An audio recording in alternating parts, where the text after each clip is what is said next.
Hello and welcome to Behind the Chords, the Spirit of the Gulf podcast, where we are trying to learn about members and what makes this chorus so amazing. Today, I'm Jamie Ryan, by the way. Hello. Today, we have with us Cindy LeMasters, Queen. I can't wait to hear about your Queen journey, Cindy. Normally, I ask people, like, tell me that. How did you get into Sweet Adelines and the chorus? Yeah, I was not in a barbershop family. There was a barbershop quartet in the Akron, the Men's Society, and my dad got tickets every year, and I didn't like going because it was a long, boring show. I was a kid. I just never did anything barbershop. And then in college, I sang all through high school and in college and things. And then some of the girls that I met in college was Debbie, now Cleveland, and Gina Ogden, and we had met and they had formed Showtime and they had some personnel changes and they asked me, they heard me sing in a talent show or something or a jamboree, I don't know, some kind of college thing.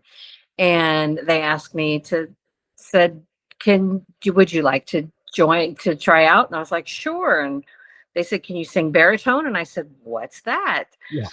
And they said, so I learned the line. That's this line right here. And I learned the song and tried out with them.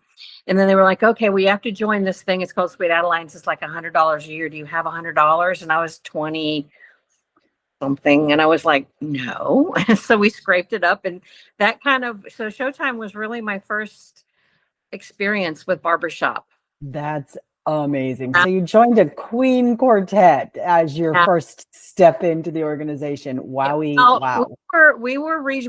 It took us a few years to win regional, and then it took us 9 years to win the championship. It was not a fast journey. And were you in a chorus in the meantime? Did you join a chorus? I sang in the old Tampa Bay chorus with Debbie a little bit, and sounds really lame because I love my chorus experience with Spirit, but we were so busy. We did shows usually 2 to 3 weekends. We were so busy, and between doing shows and rehearsing and then working a full-time job and going to school, I didn't have time.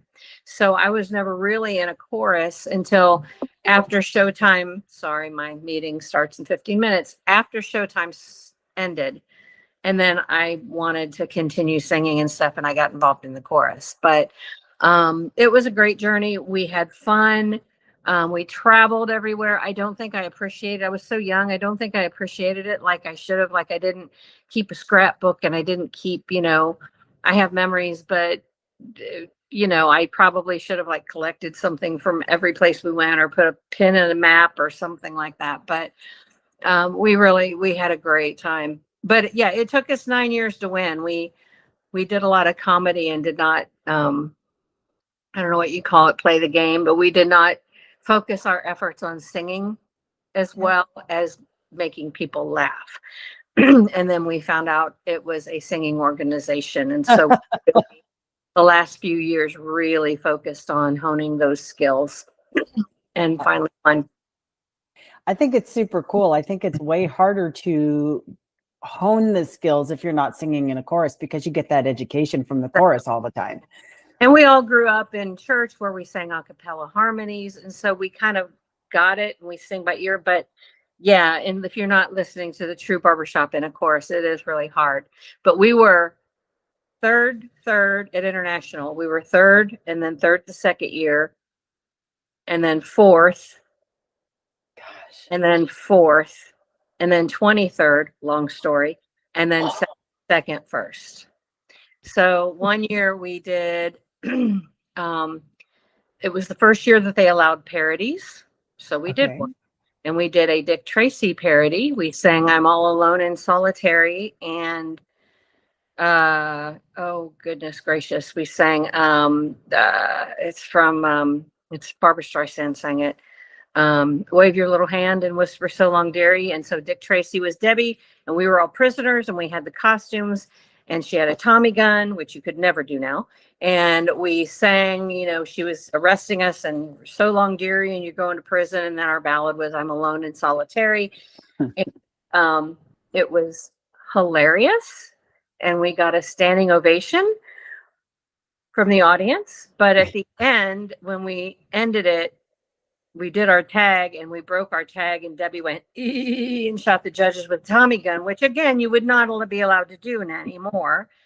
But it was funny at the time. And I think, and I've kind of heard years past, that the judges were just disappointed in the fact, and I think they all this is my personal opinion, I don't know this for a fact, I think they all kind of wanted to spank us and go, you guys need to start taking this seriously if you would like to win. And they kind of spanked us so much that we were about 2 points out of the top 20, which back then you did 3 sets. And if you made the top 20, you moved on, and we didn't make the top 20. Wow. So if you made the top 20, it's like now when you make the 15, you don't have to go back to regional. Right. You made the top 20 back then. So we had to go back to regional, picked up a new base, and then it's history. So yeah, wow. It's a fun story to tell, but it was painful at the time. I imagine. Cool journey though. Fun journey. Oh, it was so much fun. So take just a minute and tell us what you do outside of chorus or singing. I have a degree in education. My master's is in education, and my cognate was in instructional technology. So I work at a corporate level as an instructional designer. So I design training for IT. So any new software that comes up and things like that, I design all the mostly the online modules and the training for that.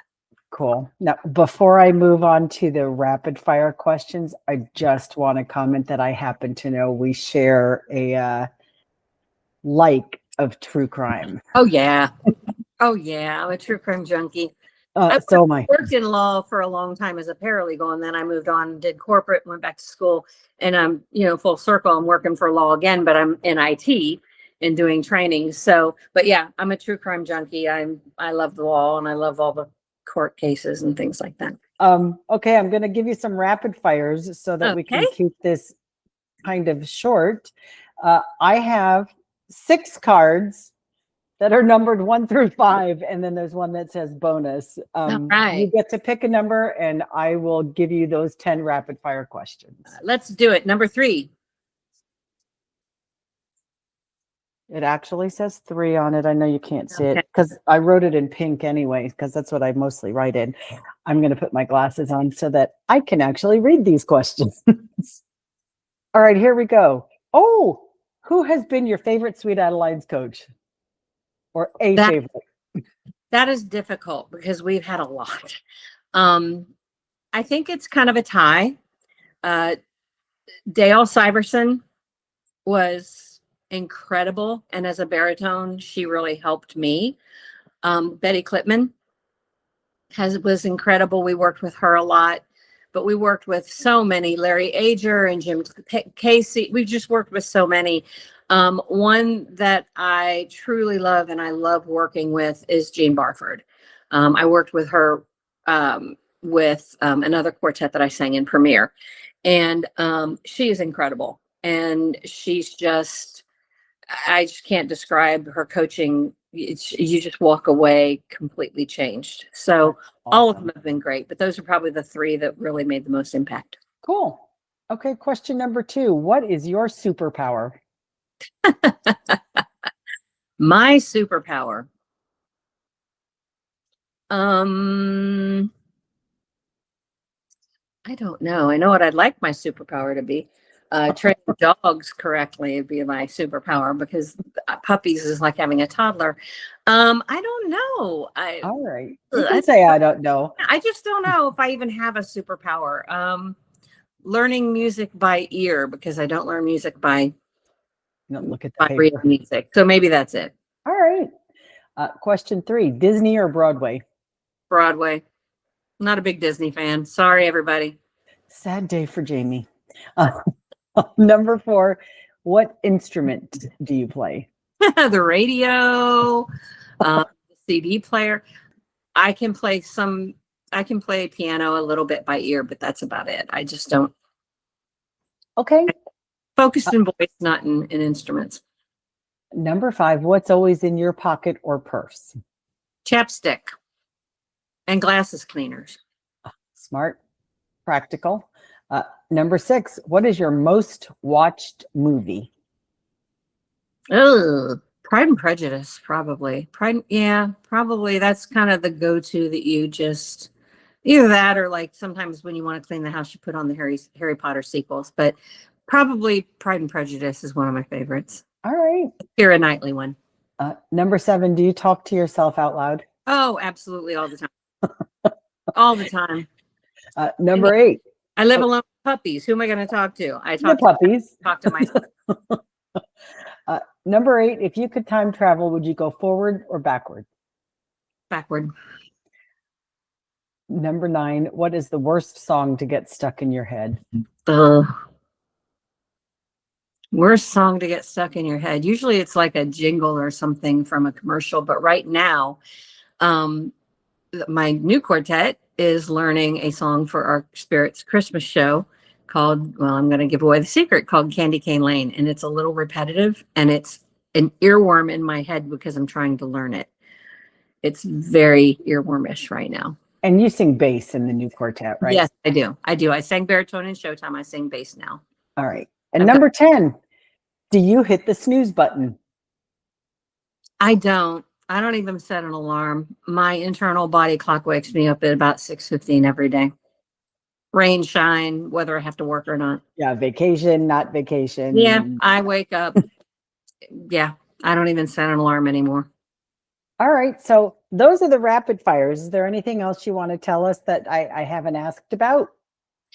I don't know. I mean, I just, we hit on the fact that I was in the quartet and I didn't realize the joy of being in a chorus while I was in the quartet because we didn't have the time to do it. And I love being in the quartet. I love being in my new quartet. I've always loved quartetting, but I thoroughly enjoy being in Spirit. I have so much fun. I joined as a weekend member because living in Tampa, and right now because of my work schedule, I had to go back to doing that. But I just, it's so welcoming and it's such a family loving atmosphere. And I wish I could be there on Tuesdays. I just can't with work, but I wish I would have known back singing in the quartet how much the experience of being in a chorus was, because I would have done what I needed to do to join one. That's awesome. Well, at least you have now, which we are very thankful for. That's right. So that'll segue into my thanking you for taking the time in the middle of your day to talk to me. Absolutely. And I hope that we see you soon. Thank you. Thanks, Cindy. Bye.